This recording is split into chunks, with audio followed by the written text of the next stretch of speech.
तो कहानी के शुरू होते ही हम एक लड़की को पिलर से बंधा देखते हैं। उसे किडनैप किया गया था। किडनैपर जैसे ही उसके पास आया वो रोने लगी, गिड़गिड़ाते हुए अपनी जान की भीख मांगने लगी। मुझे छोड़ दो, इसके बदले तुम्हें जितने पैसे चाहिए मैं दूंगी। पर किडनैपर बोला, चुप चुप कर जाओ, पैसों की नहीं तुम्हारे खून तुम्हारे जिस्म की भूख है मुझे। ये कहकर वो उसे खोलते हुए एक दूसरे रूम में ले जाकर चेयर से बांध देता है और उसके सामने उसके बॉयफ्रेंड को लेकर आता है जो फिल वक्त बेहोश था। लड़की एक और मर्तबा उनकी जान छोड़ देने की रिक्वेस्ट करती है तो वो गुस्से में बोलता है, समझ नहीं आई, पैसे नहीं चाहिए, अपनी बेटे के लिए कर रहा हूँ ये सब। लड़की दोबारा पैसों की लालच देते हुए कहती है, तुम्हारी बेटी को जो चाहिए मैं उसे दूंगी, उसके इलाज में जितना खर्चा आया मैं उठाऊंगी, बस तुम हमें छोड़ दो। लेकिन आदमी का जवाब अभी ना था। वो कहता है, तुम्हारे पैसे मेरी बेटी को नहीं बचा सकते क्योंकि वो मर गई है और अब उसे वापस पाने के लिए मैं तुम दोनों की लाशें सटाना को दूंगा, जिसके बदले वो मुझे मेरी बेटी वापस कर देगी। ये कहती ही एक अजीब सी जिंदा डॉल उनके सामने आकर खड़ी हुई,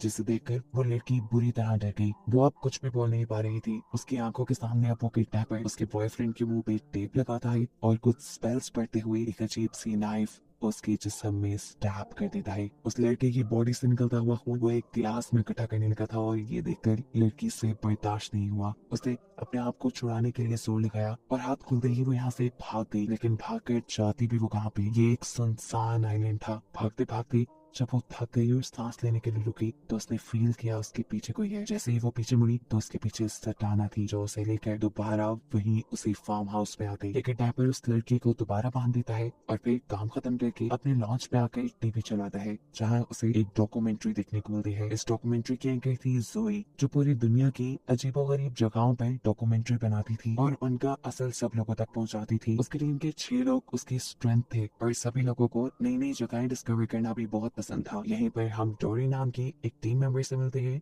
जो इन सबसे यंग है और इनकी सोशल मीडिया मैनेजर है। वो इस टाइम जोई को कुछ ईमेल्स और लेटर हार्ड फॉर्म में देती है। उनमें से एक के अलावा जोई सभी के ऊपर ज्यादा ध्यान नहीं देती। वो लेटर एक इनविटेशन की शक्ल में था और असल में एक इनविटेशन भी था। कोई आदमी जोई और उसकी टीम को अपने आइलैंड पे बुला रहा था जिसके बारे में बहुत सी डरावनी कहानियां मशहूर थी। इस आइलैंड को सुनकर जोई और उसकी पूरी टीम एक्साइटेड हो जाती है क्योंकि फाइनली उनको काफी देर से बाद कुछ बहुत ही ज्यादा इंटरेस्टिंग मिल रहा था अपनी डॉक्यूमेंट्री के लिए। सीन कट होकर दोबारा उसकी आइलैंड को दिखाया जाता है जहाँ पे किडनैपर उस लड़की के पास आया। लड़की अब रो रही थी। वो जानती थी कि आदमी उसके ऊपर रहम नहीं करेगा, लेकिन हुआ उसकी एक्सपेक्टेशन से बिल्कुल अलग। किडनैपर उससे माफी मांगने लगा। किडनैपर ने उससे बोला, मुझे माफ कर देना, तुम्हें मेरी वजह से जितनी भी तंगी हुई है मैं उसके लिए तुमसे माफी मांगता हूँ। ये सुनकर वो लड़की पे हैरान थी। इससे पहले कि वो किडनैपर पे पूरी तरह ट्रस्ट कर पाती, किडनैपर उसका मुंह पकड़कर उसकी गर्दन तोड़ देता है और लड़की मर जाती है। फिर अब दिखाया जाता है कि जोई की पूरी टीम उस आइलैंड पे जाने के लिए सबसे पहले एक बोट का इंतजाम करती है।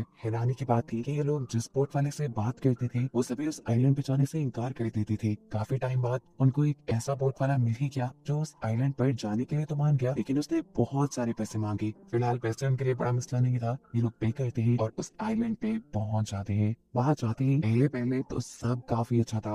वो आइलैंड काफी खूबसूरत और ग्रीन था। वहाँ का मौसम, वहाँ की खूबसूरती इन्हें खुश कर देती है, लेकिन ये लोग अभी इस खूबसूरती के पीछे छुपे खतरे को नहीं जानते। थोड़ी आगे बढ़ने पर इन्हें अजीबोगरीब चीजें दिखाई देने लगी। आइलैंड में जगह जगह डॉल्स को लटकाया गया था। अब बोट का ओनर इन्हें यहीं तक लाकर फार्म हाउस की तरफ जाने वाला रास्ता बताता है और कहता है, तुम्हें इससे आगे खुद ही जाना है। ये बात सुनकर उन्हें थोड़ा अजीब तो लगा, लेकिन खैर ये लोग डॉक्यूमेंट्री बनाने के लिए एक्साइटेड थे। जगह जगह डॉल्स का लटका होना ये उनके लिए इंटरेस्टिंग बात थी। इसीलिए जोई इस डॉक्यूमेंट्री की हिस्ट्री और अपना स्टार्ट यहीं पे शूट करती है। अब पीछे से वो बोट का मालिक जो अकेले ही वापसी के रास्ते पे बढ़ रहा था चलते हुए, उसे अजीब सा डर लगने लगा, ऐसे जैसे उसका कोई पीछा कर रहा हो और यहाँ पे लटकी हुई डॉल उसे गौर से देख रही हो। ये सारी चीजें फील होने पर वो वहां से भागने लगता है और अचानक उसके सामने सेंटाना डॉल आकर खड़ी हो जाती है। ये वही डॉल है जिसकी कहानियां उसने सुन रखी थी। उस डॉल से कहता है, प्लीज मुझे छोड़ दो, मुझे बख्श दो, मैं तो यहाँ पर कुछ लोगों को छोड़ने आया था,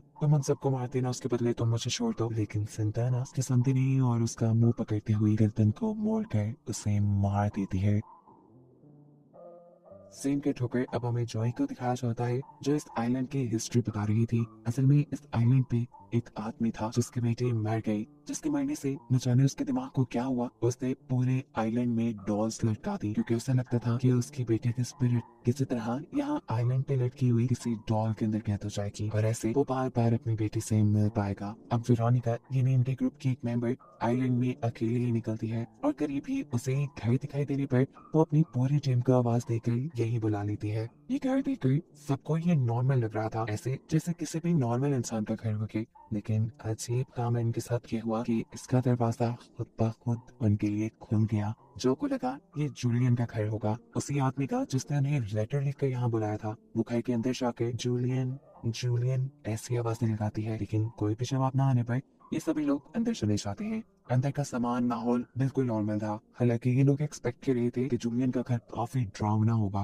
खैर ये लोग अपनी डॉक्यूमेंट्री का दूसरा पार्ट यही शूट करने का डिसाइड करते हैं। जोई बोलना स्टार्ट करती है और कैमरामैन रिकॉर्डिंग करना शुरू कर देता है। रिकॉर्डिंग करते हुए उसे जोई के ठीक पीछे सोफे पर सेंटाना बैठी दिखाई देती है। इस सबसे वो बुरी तरह डर गया। उसने रिकॉर्डिंग रोक दी और ये बात अपने पार्टनर्स को बताई। सभी थोड़ा थोड़ा डर चुके थे, लेकिन तभी अचानक पीछे से जूलियन आ गया। उसकी एंट्री भी सबको हिला दी थी, लेकिन वो सबको काम डाउन कहता है और यहाँ आने के लिए वेलकम कहता है। रात हो चुकी थी। रात में वो सबके लिए बहुत फायर भी चलाता है और उनसे बातें करता है। जूलियन उन्हें बताता है कि पहले बहुत से लोग इस आइलैंड पे आया करते थे, इस आइलैंड को विजिट करने के लिए। पहले मुझे लगता था कि वो लोग मेरे लिए आते हैं, मेरा दुख बांटने के लिए आते हैं, लेकिन फिर वक्त गुजरा और मुझे एहसास हुआ ये लोग तो यहाँ सिर्फ एंजॉय करने के लिए आते हैं। तो उसके बाद से मैंने इस आइलैंड पे सब लोगों का आना बंद कर दिया। वो अब जॉय को बताता है कि मैंने आपकी टीम को इसलिए यहाँ बुलाया ताकि आप सब लोगों को बता सके कि मेरी बेटी मरी नहीं है। ये बात सुनकर वहाँ बैठे सारे लोग शॉक रह जाते हैं कि जूलियन ये क्या रहा है। तब जूलियन बताता है मेरी बेटी मरी नहीं है, उसकी सोल इसी आइलैंड पे है लेकिन उसकी बॉडी नहीं, और मैं उसी की याद में इस आइलैंड पर डॉल्स लटकाता रहता हूँ ताकि उसकी रूह को सुकून मिलता रहे और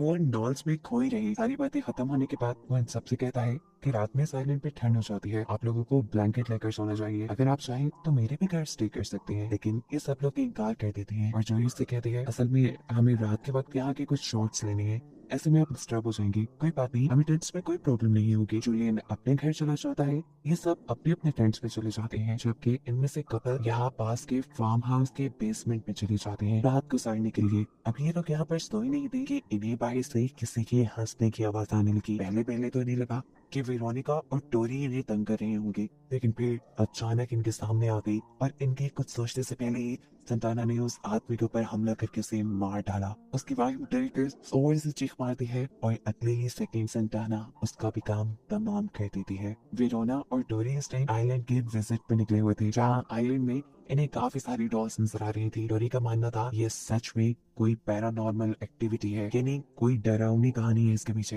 लेकिन वेरोना इसे एक्सेप्ट नहीं कर रही थी। ऐसे में दोनों के दरमियान में बहस हो जाती है और वेरोना गुस्से में टोरी को वहीं आइलैंड में छोड़कर वापस आ जाती है। टोरी अब जोई के पास आती है जो स्क्रिप्ट लिख रही थी। यहाँ सर्दी भी बहुत थी, उसके पास ब्लैंकेट भी नहीं था। वो टोरी को बताती है मैं जूलियन के घर जा रही हूँ उससे एक ब्लैंकेट लेने के लिए। घर के करीब पहुंचने पर गलती से उससे शोर हो गया और जूलियन खुद ही बाहर निकल आया। उसने जूलियन को बताया कि वो तो ब्लैंकेट लेने के लिए वहाँ आई थी। तो ये सुनकर जूलियन ने उसे अपने घर इनवाइट कर लिया, उसे ड्रिंक ऑफर की और यहाँ पे ये दोनों बातें करने लगे। जोई ने जूलियन से सवाल किया अच्छा क्या मैं पूछ सकती हूँ आपकी बेटी को हुआ क्या था? कुछ सोचते हुए वो बोलता है असल में एक दिन वो दोनों बहनें खेल रही थी, अभी उसका जुमला पूरा नहीं हुआ था कि जोई ने शौक में पूछा दो बहनें, क्या तुम्हारी एक और भी बेटी है? उसकी बात काटने के गुस्से में वो जोर से टेबल के ऊपर हाथ मारता है और उससे कहता है जाओ नहीं बताना मुझे कुछ। उसकी इस अजीब गुस्से वाले बिहेवियर से जोई बुरी तरह डर गई थी। जूलियन को जैसे ही इस चीज का एहसास हुआ कि उसने गलत किया, उसने फौरन ही जोई से माफी मांग ली और कहा एक्चुअली ये सब मेरे लिए बहुत इमोशनल है, मैं बार बार वो चीजें रिपीट नहीं कर सकता, मुझे दुख होता है, दर्द होता है और शायद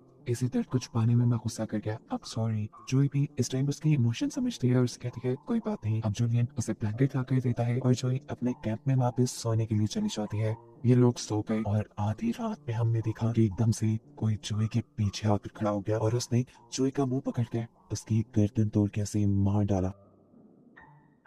एकदम से जोई की आंखें खुली और हमें पता चला ये सब जो हमने देखा वो सिर्फ जोई का एक ख्वाब था। उसने ख्वाब में देखा था कि सेंटाना ने उसे मार दिया। वो डरकर उठ गई थी। उठते ही उसने देखा कि ये सुबह का वक्त था और उसके बाकी मेंबर्स भी उठ चुके थे और उसी का इंतजार कर रहे थे। अभी तक इनके ग्रुप के वो 2 मेंबर मिसिंग थे जिन्हें रात हमने मरे हुए देखा है। उनके यहाँ ना होने की वजह इन लोगों को उनका इनसेंसिबल बिहेवियर लगता है। अब ये लोग उनके बगैर ही अपना काम स्टार्ट करने का सोचते हैं, लेकिन जो ऐसा नहीं चाहती थी। जो को लग रहा था कि हो सकता है वो किसी मुसीबत में फंस गए हों, हमें उन्हें ढूंढना चाहिए। उसकी बात सुनते हुए उसका साथी कहता है, अच्छा ठीक है, मैं और टोरी जा रहे हैं शूटिंग के लिए, आप दोनों जाकर उन दोनों को ढूंढ लो। अब टोरी उस लड़की के साथ आ गई थी जूलियन के घर पे, जो इस टाइम लॉक था और जूलियन खुद था इस टाइम जंगलों में। वो एक दरख्त के सामने खड़ा था जिसके ऊपर ग्रीन कपड़ों वाली डॉल लटकी हुई थी। वो अजीब तरीके से डॉल की तरफ देखकर मुस्कुराता है और डॉल भी उसे देखकर मुस्कुराने लगती है। यहाँ पर टोनी और उस दूसरे लड़के ने जूलियन का घर खोल लिया था। ये लोग उसके अंदर चले जाते हैं और जूलियन का इंतजार करने लगते हैं। काफी देर तक वो नहीं आया। उस लड़के ने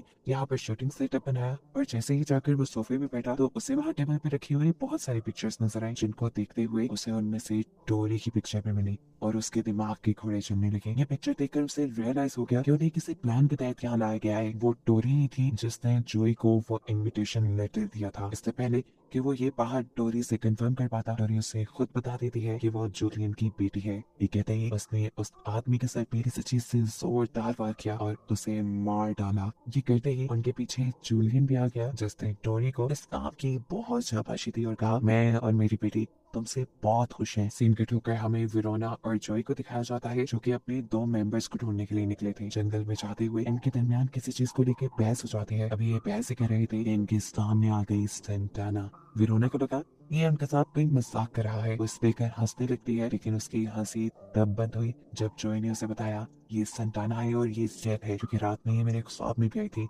अगर हमें बचना है तो भागना पड़ेगा। वो दोनों भागने लग जाती हैं और तभी जॉय को एक शॉटगन नजर आता है। वो वेरोना का आवाज देती रह जाती है, इधर से भागो, लेकिन वेरोना उसकी एक नहीं सुनती और ऐसे ये दोनों अलग हो जाते हैं। अब जहाँ से जॉय भाग रही थी उसके पीछे एकदम से जूलियन आकर उसके मुंह पे कपड़ा रख के उसे बेहोश कर देता है, जबकि वेरोनिका एक और घर के अंदर छुप जाती है। वो जिस घर में थी, इसी घर के अंदर तो उनके दोनों साथियों की लाशें थी, जिन्हें देखकर वेरोनिका का तो हाल ही बुरा हो गया। इससे पहले कि वो कुछ सोच लिया करती, उसके पीछे सेंटाना आकर उसके सर पे मारते हुए उसे बेहोश कर देती है। अब वेरोनिका और जोई को जब होश आया तो वो दोनों जूलियन के घर पे थी। जो यहाँ पे जब अपने एक दूसरे साथी की डेड बॉडी देखती है तो उसकी भी हालत बुरी होने लगी। उसे अपना यहाँ आने वाला फैसला सबसे बुरा लग रहा था, क्योंकि इस फैसले ने उसके दोस्तों की जान ले ली थी। सब मर गए थे, लेकिन तभी इन दोनों के सामने आ जाती है टोरी, जिसे जिंदा और सही सलामत देखकर ये हैरान हो जाते हैं। और टोरी उनसे कहती है, हैरान होने की बात नहीं, मैं ही तुम्हें यहाँ लेकर आई हूँ। वो अब अपनी जूलियन के साथ बचपन की फोटोज दिखाती है। पिक्चर्स में जूलियन और उनके साथ सेंटाना भी थी। उसकी सारी बातें सुनकर वेरोनिका उसे बद्दुआएं देने लगी थी,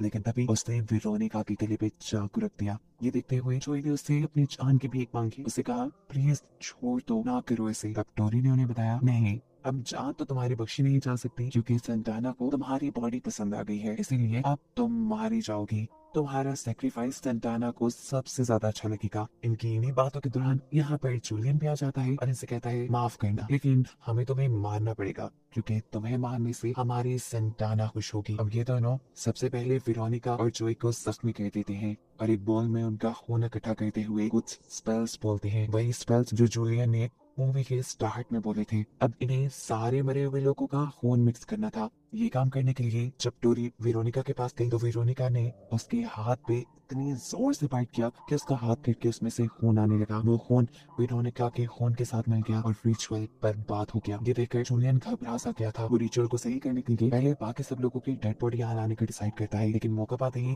जोई पीछे से अपने आप को छुपा कर वहाँ से भाग जाती है। जूलियन उसका फील्ड तक तो पीछा कर लेता है, लेकिन यहाँ से भी वो उसे चकमा देकर एक पुराने घर तक पहुंच गई, जहाँ उसके पुराने साथियों की लाश थी। जूलियन उसे ढूंढते हुए यहाँ पे आ गया था, लेकिन इस जगह का एक फायदा हुआ कि जोई को छुप कर जूलियन पे वार करने का मौका मिल गया। जैसे ही जूलियन उसके सामने आया, उसने यहाँ पड़े हुए एक स्टील रॉड से उसे मार डाला। उसे मारते ही यहाँ पे टोरी आ गई, जो अपने डैड को मरा हुआ देखकर बहुत दुखी हो चुकी थी। इससे पहले कि वो जोई को कुछ कहती, जोई उसे भी मार देती है। अब वो बुरी तरह रो रही थी, क्योंकि वो जानती थी ये सब जो उसने किया वो उसने खुद नहीं किया, बल्कि उससे शैतानी ताकतों ने करवाया है। अभी वो ये सब सोच ही रही थी कि एकदम से उसके सामने सेंटाना आ गई और सेंटाना ने उसे गले से पकड़ते हुए मार दिया। इसके बाद संताना ने अपना रिचुअल खुद पूरा किया और सभी लोगों का खून मिलाते हुए अपने आप को एक ह्यूमन बॉडी के अंदर चेंज कर लिया। कहानी के आखिर में दिखाया जाता है कि सेंटाना अब इस आइलैंड पे अकेली ही रहती है। जोई और उसकी पूरी टीम मारी जा चुकी है, जबकि सेंटाना जोई जैसे और मासूम लोगों का इंतजार कर रही है ताकि उसकी शैतानी ख्वाहिशात पूरी हो सके। और बस इसी ही बताते हुए ये कहानी यहाँ खत्म हो जाती है।